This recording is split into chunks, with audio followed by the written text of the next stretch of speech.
அவனும் அஜித் மயங்கி கிடந்தாரு. அங்கேருந்து நான் ஆஸ்பத்திரிக்கு ஏற்றினேன் ஆட்டோவில் ஏற்றும்போது உயிர் இருந்துச்சா? அது என்னன்னு தெரியல சார். மயக்க சொன்னாலும் கண்ணு மூடி இருந்துச்சு. இறந்துட்டாப்ல அப்படின்னு அவங்க பேசிக்கிட்டு இருந்தாங்க. நான் போலீஸ்கார்ட்ட கேட்டு நான் நிற்கவா போவான்ட்டு மறுபடியும் நீ கிளம்பு அப்படின்ட்டாரு. அதோட நான் கிளம்பிட்டேன் சார். கோயில் வாசல் நின்றுக்கிட்டு இருந்தேன். மடப்புறம் கோயில் ஒர்க் பண்ணுற சக்தி வந்தார். ஆஃபீஸில் ஒர்க் பண்ணுற சக்தி வந்தார். ஆட்டோ எடுத்துகிட்டு ஆஃபீஸ்க்கு வாங்க அப்படின்றாரு. நான் எப்போ கூப்பிட்டாலும் போகிறாள்ன்றதுனால நான் உள்ளே போயிட்டேன்.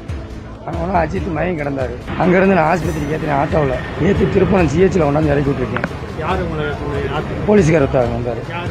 பேர் தெரியாது சார். அது என் கூட வந்து ஒருத்தர் ஆட்டோவில் வந்தார். அங்கே ஒரு 4-5 பேருக்கு 5 பேருக்கு மேலே இருந்தாங்க. அது போக அந்த ஆஃபீஸில் ஒர்க் பண்ணுறவங்க எல்லாருமே இருந்தாங்க.